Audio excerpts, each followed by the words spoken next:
Aldo Moro, nous l'exécutons, le 9e communiqué des Brigades Rouges, probablement authentique selon les enquêteurs.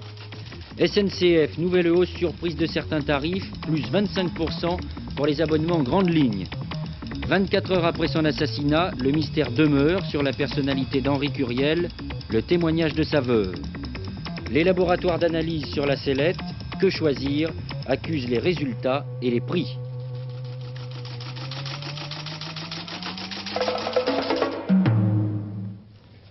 Mesdames, Messieurs, bonjour. L'Italie en haleine depuis 2 heures maintenant. Elle sait qu'un communiqué numéro 9 des Brigades Rouges vient d'être découvert. Ce communiqué est terrible. Il annonce l'exécution de M. Aldo Moro. La sentence a été exécutée, disent les terroristes. Alors, pour autant qu'on sache, à l'heure actuelle, ce communiqué présente toutes les apparences de l'authenticité, la même machine à écrire que les précédents. Alors, sans plus attendre, rejoignons à Rome Victor Vramand.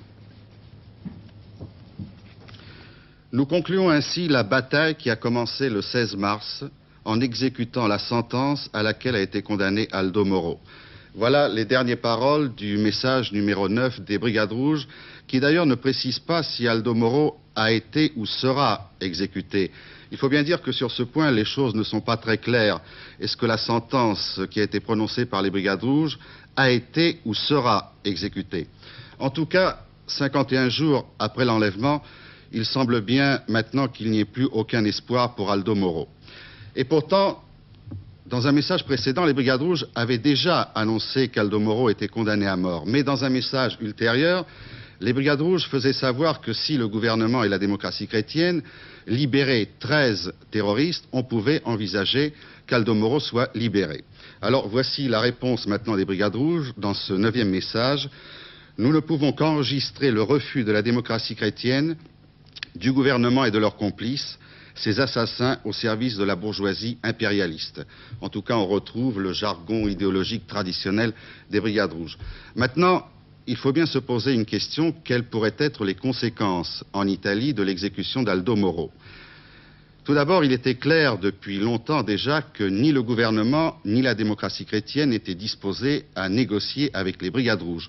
Aucun parti politique en Italie n'avait demandé qu'on échange la vie d'Aldo Moro contre la libération de 13 terroristes. Et puis l'immense majorité des Italiens étaient formellement opposés à toute négociation avec les terroristes. Un sondage a été publié il y a 2 semaines maintenant, et il était dit dans ce sondage que 76,7% des Italiens étaient opposés à toute négociation avec les Brigades Rouges. Alors, disons que le pire était déjà prévu. On savait qu'il y avait une possibilité qu'Aldo Moro soit exécuté, et pourtant les institutions italiennes ont continué de fonctionner pendant ces 51 jours. À tout moment, bien sûr, Victor, vraiment, vous pouvez réintervenir dans le cadre de ce journal si vous avez bien sûr en votre possession un élément nouveau. Et bien entendu, Bernard Rapp, dans son dernier journal, fera le point de cet atroce suspense, à vrai dire très morbide. L'actualité est ainsi faite, il nous faut maintenant parler de l'assassinat hier à Paris de M. Henri Curiel, une personnalité qu'il n'est pas facile de définir en quelques phrases. L'homme a vraiment 2 visages, apôtre de la non-violence pour ses amis et pour ses admirateurs, agent secret lié à certains terroristes, disent ses détracteurs. Toujours est-il qu'en raison de ce passé très riche, l'enquête ne sera pas facile. D'autant que Henri Curiel n'a rien écrit sur son agenda avant de mourir, comme on l'avait dit un moment.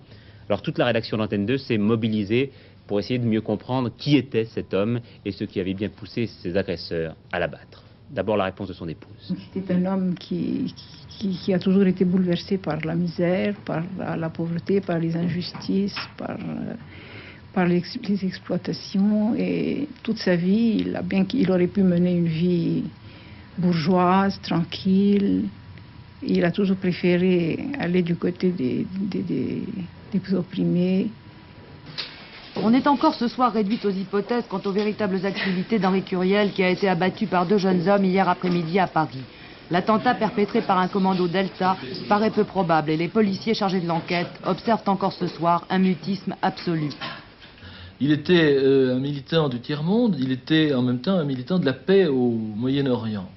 Au Moyen-Orient, il voulait être un intermédiaire, parmi d'autres, entre le peuple arabe et le peuple juif. Pourquoi? Parce qu'il était juif, donc très lié à Israël, très profondément attaché à l'existence de l'État d'Israël, et il avait de nombreux amis au sein de l'État d'Israël, et très lié également au peuple arabe. Et dans le cadre du Moyen-Orient, il a été un apôtre de paix, il a été un des artisans du rapprochement, et notamment, on peut le dire, un des artisans du rapprochement entre Sadat et Begin, et cette visite historique qui s'est passée au mois de décembre.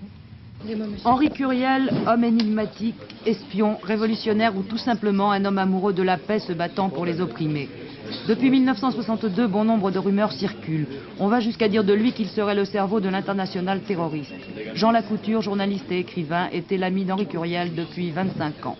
C'était l'homme que j'ai connu peut-être le plus totalement dévoué à sa cause, la cause révolutionnaire, celle du tiers-monde essentiellement. C'était une sorte de franciscain de la Révolution, totalement fondu, dévoué, perdu dans sa cause, pauvre, se privant de tout, empreint d'un esprit de totale solidarité pour tous ceux qui prétendaient changer le monde, et quelquefois par des méthodes très différentes de celles qu'il préconisait. Qui peut mieux décrire ses activités si ce n'est Henri Curiel lui-même? Le 17 novembre 1977, alors qu'il est assigné à résidence à Digne, devant les caméras d'Antenne 2, il parle de l'aide qu'il a apportée au mouvement de libération du tiers-monde en créant le mouvement Solidarité. À ma connaissance, c'est un mouvement clandestin d'aide aux libérations d'aide au mouvement de libération du tiers-monde. Étant donné que c'est un mouvement clandestin, je ne peux rien en dire. En ce qui concerne les terroristes, ceux qu'on appelle vraiment les terroristes, pas les militants des mouvements de libération. Je sais qu'on qualifie facilement les militants des mouvements de libération de terroristes, c'est très utilisé. Enfin, pour moi, il y a une différence fondamentale. Alors, les mouvements de libération, si je peux les aider, je n'hésiterai jamais à le faire. Par contre, les terroristes, je me demande, je n'ai jamais dénoncé personne de ma vie, mais des fois je me demande si je ne le ferai pas, tellement je considère que ces gens-là sont sinistres. Une surprise douloureuse pour tous les usagers de la SNCF. On savait que les tarifs voyageurs devaient augmenter à partir du 1er mai, mais on n'imaginait pas que les chemins de fer français allaient en profiter pour procéder à toute une série de réajustements pour d'autres services rendus. Des réajustements qui dépassent très souvent, vous allez le voir, les 15%. La réforme du tarif SNCF est générale. En fait, tout ce qui prend le train va payer plus cher. Les réservations, plus 16%, les wagons-lits, 17%, la carte vermeille, 15%, les chiens accompagnés eux-mêmes, 16% de plus, etc., etc. Toute cette tarification est extrêmement complexe. En règle générale, rappelons que les trains de proche banlieue ont des tarifs couplés avec ceux du métro et augmenteront donc avec lui le 1er juillet. Rappelons aussi que le tarif voyageur normal, général de la SNCF, a augmenté le 1er mai de 15%, y compris la carte hebdomadaire de travail. Mais beaucoup de voyageurs ont des abonnements autres que cette carte hebdomadaire, notamment les cartes demi-tarif et libre circulation. Beaucoup avaient pensé bénéficier, eux aussi, d'une augmentation de 15% seulement. Erreur. J'habite Paris et chaque semaine je vais voir ma famille en province, 500 km. Jusqu'ici je payais cette carte d'abonnement 442 francs. Comme j'avais écouté Antenne 2, je savais pertinemment qu'elle allait augmenter d'environ 15%. Et puis je lis aujourd'hui, je viens de l'acheter, 556 francs. Elle a donc augmenté de 25%. Qu'est-ce à dire ? 15% d'augmentation sur les tarifs voyageurs en général, c'est une chose. Et puis certaines cartes d'abonnement, et notamment les cartes dites de libre circulation, augmentent de 25%. Comment est-ce possible? Eh bien, c'est que dans les deux cas, il s'agit du même problème. En fonction des accords entre la SNCF et l'État, si les transports de banlieue et les transports d'omnibus sont compensés par l'État, les transports de rapide et express de grande ligne doivent équilibrer eux-mêmes leur budget. Vous devez donc obligatoirement suivre le prix de revient. Exactement. Donc, atténué dans certains cas par l'aide de l'État, c'est la vérité des prix qui frappe ici de plein fouet. Un quart plus cher sans préavis, décidément, toutes les vérités ne sont pas agréables à entendre. Il est parfois des jours où ce que l'on appelle bien banalement les choses de la vie se projettent tout à coup dans une lumière très particulière. Ainsi, cette série de dépêches reçues ce matin sur nos téléscripteurs en provenance de l'agence France Presse. Le titre est froid, un petit peu mécanique, presque banal, « Accident d'enfant ». Et puis on lit « Orléans, un enfant de 5 ans mort noyé, il se baignait dans la Loire. Nancy, un petit garçon de 2 ans grièvement blessé dans l'incendie de l'appartement de ses parents. Rennes, Corinne, 11 ans, s'est noyée dans une mare à Ploumoguer dans le Finistère. Nantes, un garçon de 5 ans blessé grièvement et blesse son petit frère de 3 ans avec une carabine. Et puis d'autres dépêches sont tombées dans la journée. Par exemple, l'histoire de ces 2 enfants qui se sont noyés hier soir au cours d'une simple partie de pêche au tétard dans une réserve d'eau à Chennevières, près de Paris. Tout cela fait mal, tout cela fait peur, et tout cela est vrai. Alors peut-être y a-t-il une sonnette d'alarme à tirer. Nous avons essayé de le faire. Dans cet hôpital, comme partout en France, arrive toutes les 90 minutes un enfant gravement brûlé. Et toutes les 6 heures, il en meurt un des suites de ces brûlures. De tous les accidents domestiques, c'est le plus répandu, 60 à 70% des cas. Viennent ensuite d'autres accidents, tels les chutes, 2000 par an, l'étouffement et bien sûr l'intoxication. 30 000 enfants empoisonnés chaque année, dont 100 cas mortels. Alors si ces accidents sont souvent moins spectaculaires que les accidents de la route, ils font néanmoins plus de 5000 morts par an. Et ce sont les enfants de moins de 2 ans qui en sont le plus souvent les victimes. Est-ce qu'il y a un taux de mortalité important justement dû à ces accidents domestiques? Ce taux de mortalité n'a pas été calculé. Je ne peux pas vous donner un chiffre précis, mais il y a chaque année ici plusieurs enfants qui décèdent des suites d'un accident dont l'origine est domestique. Et de même, dans les grands centres de brûlure, un certain nombre, il existe une mortalité non négligeable, annuelle, liée à de grandes brûlures d'origine domestique. Il est certain que l'exiguïté du logement, que la surpopulation, les enfants très nombreux qui vivent les uns sur les autres, les parents qui peuvent difficilement être aidés, qui confient la garde des petits aux plus grands, que dans de telles conditions, le risque d'accident domestique augmente beaucoup. Toujours à destination des parents et des enfants, cette réflexion commune à 2 rédactions, celle de l'Express et d'Antenne 2, sur le sport à l'école. À 1 mois de la Coupe du Monde de football, on voit beaucoup d'enfants se passionner devant leur téléviseur et pas assez sur les stades. Leur en donne-t-on seulement le goût ou même la possibilité? Comment parler de journée scolaire équilibrée lorsque l'éducation physique demeure quasi inexistante dans les écoles, vous allez le voir.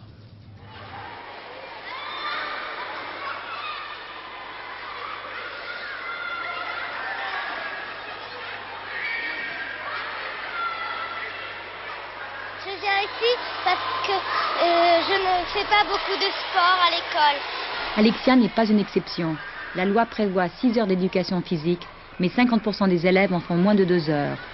Au niveau de l'école, on doit chaque journée développer au moins 1 heure d'éducation physique. Ce n'est pas le cas. Et malheureusement, ce n'est pas le cas. Est-ce que jouer dans la cour peut suffire? Alors jouer dans la cour, ça présente un intérêt puisque l'enfant a une activité physique. Mais premièrement, c'est réduit parce qu'il n'y a que quelques minutes. Et ensuite, c'est insuffisant parce que, comme j'ai dit tout à l'heure, l'enfant a besoin d'éducation physique au même titre qu'il fait des mathématiques, qu'il fait de l'écriture ou des rédactions.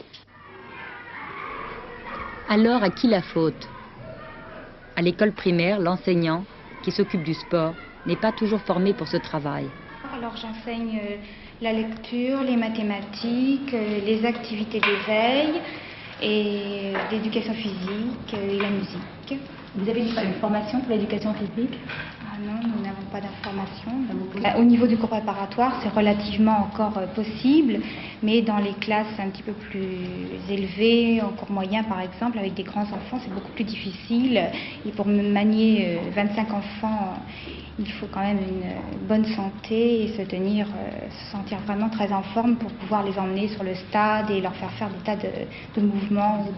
Avez-vous des collègues âgés qui n'y parviennent pas?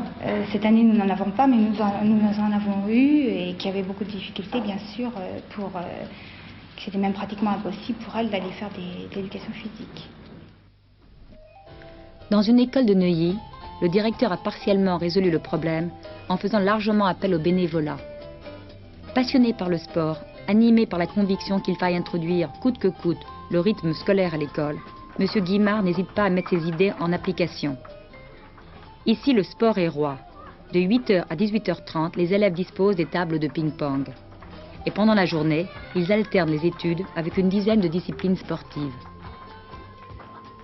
À l'école primaire, on a toujours la ressource de bricoler une solution. La situation est différente dès qu'on pénètre dans le secondaire. Comme ici, dans ce lycée parisien, où les 1500 élèves n'ont pas de salle de sport.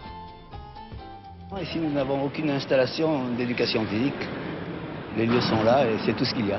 Aucun matériel? Aucun matériel, rien, absolument rien. Nous sommes toujours obligés de voyager, d'amener les élèves sur un stade, de repartir à la piscine, repartir au gymnase. Et nous perdons un temps important en transport. Qu'est-ce qui se passe quand le temps est mauvais? Eh bien, lorsqu'il y a des intempéries, par exemple, cette année, nous avons eu 15 jours où les stades ont été fermés à cause de la neige. Absolument, nous avons renvoyé des élèves.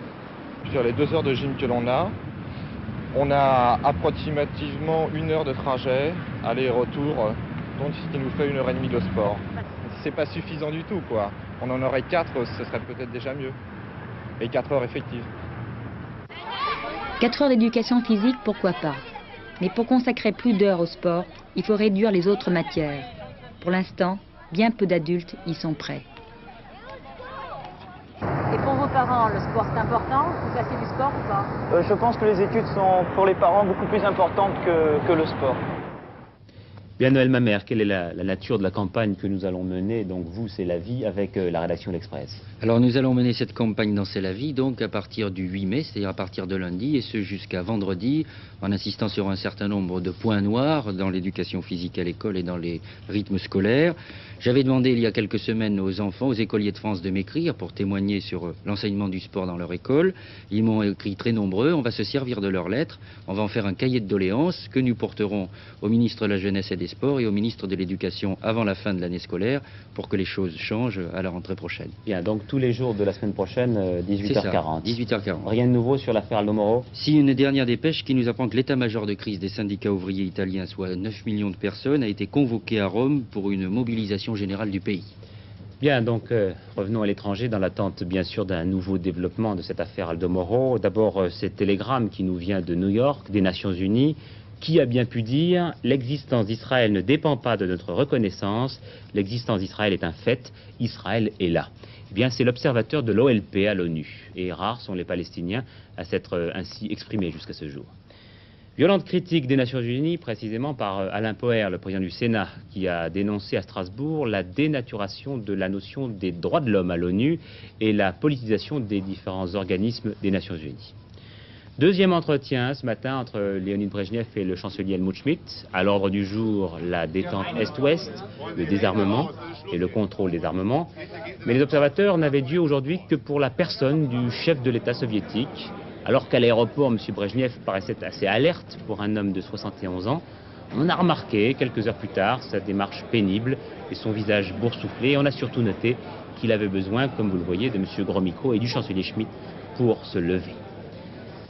Sanjay Gandhi, qui est le fils cadet de Mme Indira Gandhi, en prison pour 1 mois. Il est accusé d'avoir conspiré et surtout d'avoir détruit un film qui critiquait sa mère. Après le fils indigne, la mère courage, si je puis dire, Betty Ford, l'épouse de l'ancien président des États-Unis, vient de sortir d'une cure de 1 mois, une cure de désintoxication. Elle était tout simplement devenue alcoolique et absorbait trop de médicaments pour soulager sa douleur. Petite révolution dans l'armée chinoise, le gouvernement veut rétablir les grades en cours d'étude des projets pour ses 3 500 000 hommes. Et Gus lui-même, vous le voyez, s'est mis à contribution pour essayer d'aider quelque peu les officiers chinois. Escarmouche en Mauritanie, des Sahraouis qui avaient voulu célébrer à leur manière le premier anniversaire de l'enlèvement des Français de Zouérat ont attaqué à nouveau cette ville. Des Mauritaniens ont répliqué et ont demandé l'assistance aux Français. Les 4 jaguars basés là-bas sont donc intervenus. Plusieurs dizaines de maquisards auraient été tués. Il y a une contestation sur la date exacte à laquelle cela s'est passé. Paris dit être intervenu dans le cadre des accords de coopération et pour défendre les 200 Français qui se trouvent encore à Zouérat. Second entretien aujourd'hui, patronat-syndicat, c'est la CGC qui était cet après-midi reçue par le CNPF. À l'ordre du jour, l'emploi, l'aménagement du temps de travail, les retraites, les salaires et la participation dans l'entreprise. Un entretien de 2 heures, serein et approfondi pour M. Serac, mais jugé plus limité, quoique très franc et très ouvert, par M. Charpentier, pour la CGC. Je dois dire que nous avons trouvé sur un certain nombre de points importants des éléments de réflexion commune qui sont particulièrement intéressants, mais il faut que nous terminions nos consultations et c'est à l'ensemble des organisations syndicales que nous aurons par conséquent à répondre.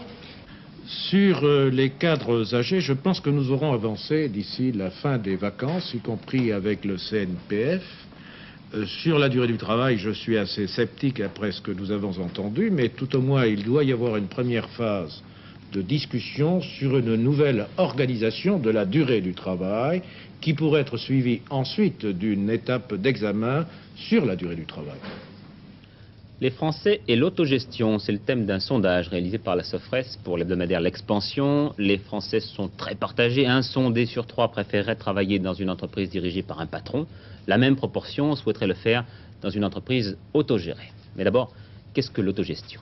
Jean Boissonnat. C'est l'amélioration concrète de leur situation. Soit par exemple la réduction des inégalités de salaire dans les entreprises, soit la participation à la définition de leurs conditions de travail dans les bureaux, dans les usines. Plus de la moitié donne cette définition-là. Et seulement 15% disent c'est l'élection du patron. Et seulement 11% disent c'est la nationalisation des entreprises. Donc une vue concrète des choses. Malgré cette définition un peu floue, peut-on dire si les Français en veulent? Eh bien écoutez, alors là, les résultats du sondage sont assez étranges. Parce que quand on leur dit, est-ce que vous préféreriez travailler dans une entreprise autogérée ou dans une entreprise dirigée par un patron comme aujourd'hui, ils se partagent exactement en 2 camps. La moitié disent, on préfère une entreprise autogérée, et l'autre moitié disent, moi on préfère travailler dans une entreprise comme aujourd'hui avec un patron. Qui des cadres ou des ouvriers aspire le plus à l'autogestion? Eh bien, autre surprise, c'est surtout chez les cadres qu'on trouve des gens, 50% d'entre eux disent « nous préférerions travailler dans une entreprise autogérée plutôt que dans une entreprise du style actuel », alors que chez les ouvriers, le pourcentage tombe autour de 40%. Ça s'explique dans la mesure où les cadres souffrent de ne pas avoir suffisamment de responsabilités dans les firmes et souhaitent donc, sous le nom d'autogestion, voir davantage répartir le pouvoir et répartir les responsabilités. Voilà, avec moi maintenant, à ce stade du journal, 2 invités, car nous avons été frappés par la lecture d'un de nos confrères, Que Choisir, qui est le mensuel publié par l'Union fédérale des consommateurs, et qui prouve donc que sur 32 laboratoires testés, 31 feraient des erreurs. Alors évidemment, nous avons demandé des explications, d'abord à M. Lamy, qui s'occupe de ce mensuel, Que Choisir, et puis à M. Magny, qui lui répondra, et qui défendra donc les intérêts de la profession. Alors d'abord, Monsieur Lamy, François Lamy, cette démarche, c'est pas la première. Vous avez déjà épinglé les avocats, les médecins. Est-ce que vous ne trouvez pas ça un petit peu sournois comme démarche? Épingler, c'est pas le mot, parce que faire des constats sur une profession libérale de cette importance, que ce soit les avocats, les médecins, c'est capital. Ce sont des secteurs prioritaires où il faut que nous agissions en tant qu'usagers, et il faut que ce soit considéré comme des secteurs non réservés. Hubert Magny, est-ce que ça vous a gêné comme démarche, comme initiative? Oui, c'est une démarche d'abord qui est à l'encontre de l'intérêt du consommateur, qui est le malade en l'occurrence, car je crains que les répercussions soient énormes dans l'impact psychologique que représente pour le malade la confiance en son praticien. Deuxièmement, je pense que ce texte est erroné, et volontairement erroné, et nous n'en avons qu'à en trouver le titre. Je pense qu'un lecteur attentif de ce texte verra qu'il n'y a pas 31 laboratoires qui sont dans l'erreur et que c'est à l'encontre du texte. Tout de même, alors ne parlons pas chiffres, mais il y a quand même des chiffres assez impressionnants, aussi bien dans les prix que dans les erreurs. Je vous demande de vous expliquer très rapidement là-dessus. Vous avez fait faire des tests d'analyse d'urine, de sel et de sang. Oui, en fait, c'est très simple. Ce sont des analyses courantes qui sont pratiquées par les laboratoires, sur lesquelles un médecin va faire tabler sa thérapeutique. C'est donc absolument capital que les chiffres soient précis. Sur ces analyses courantes, nous avons constaté un nombre d'erreurs impressionnant et d'erreurs grossières. Il se trouve que ces erreurs sont de 2 types. Soit on ne trouve pas ce qu'il doit y avoir dans le produit testé, soit on trouve des choses qui n'y sont pas, soit on identifie mal des bactéries qui se trouvent en présence. Donc là, 3 types d'erreurs. Et effectivement, je ne vois pas en quoi le chiffre est erroné. Hélas, il y a bien, sur 32 laboratoires, 31 erreurs. Et vous-même, vous aviez un contrôle imparable? Ah bien sûr, comme dans toute procédure de test, nous suivons une méthodologie, d'ailleurs que nous avons énoncée noir sur blanc, très clairement. Nous avons dit par quelles étapes nous étions passés. Les choses sont très simples, très claires. Alors quand il y a erreur, c'est que les vérités dérangent, simplement. La vérité ne dérange pas du tout. Nous estimons en cette affaire qu'il faut que vous nous précisiez la méthodologie que vous avez suivie. À votre entière disposition. Quels sont les experts que vous avez rencontrés, les laboratoires témoins qui ont fait ce type d'analyse. Les laboratoires sont les laboratoires des CHU, c'est ça? Oui, c'est ça. Nous faisons toujours les centres hospitaliers. Les analyses témoins dans des laboratoires extrêmement sûrs, de manière à ce qu'il y ait toute garantie sur le sérieux de nos analyses. Ça, c'est la base de départ. Oui, c'est effectivement une profession de foi que vous faites. Ce texte nous prouve assez que ce n'est pas possible qu'un aussi grand nombre de laboratoires qui sont connus par leur réputation puissent aboutir à de telles aberrations. Chose qui a choqué effectivement le lecteur, c'est que pour une simple analyse d'urine, on puisse passer de 56 francs à 244 francs pour un autre laboratoire. Ça, c'est choquant et ça, c'est prouvé. Oui, savez-vous, en fait, ce qui choque dans ces analyses, c'est que effectivement, c'est une démonstration qui est patente. Et ce qui gêne aussi, c'est que nous n'avons pas un but de sensation. Ce que nous voulons, c'est qu'il y ait un contrôle de qualité. Alors, la différence des prix? Monsieur, tout cet article est à base de sensations et la différence des prix, je vais vous donner 2 exemples, dont une erreur grossière faite par le mensuel de monsieur François Lamy. Le laboratoire, un des laboratoires qui est nommé, a trouvé le bon résultat, le Proteus morgani, et il a fait un antibiogramme. Vous négligez de le signaler, ce qui fait qu'on aboutit, si vous voulez, déjà à une différence... Laissez-moi terminer, je ne vous ai pas interrompu. À une différence de 50 francs. Deuxièmement, vous me demandez, je prends les 2 laboratoires qui ne peuvent pas être contestés dans les urines.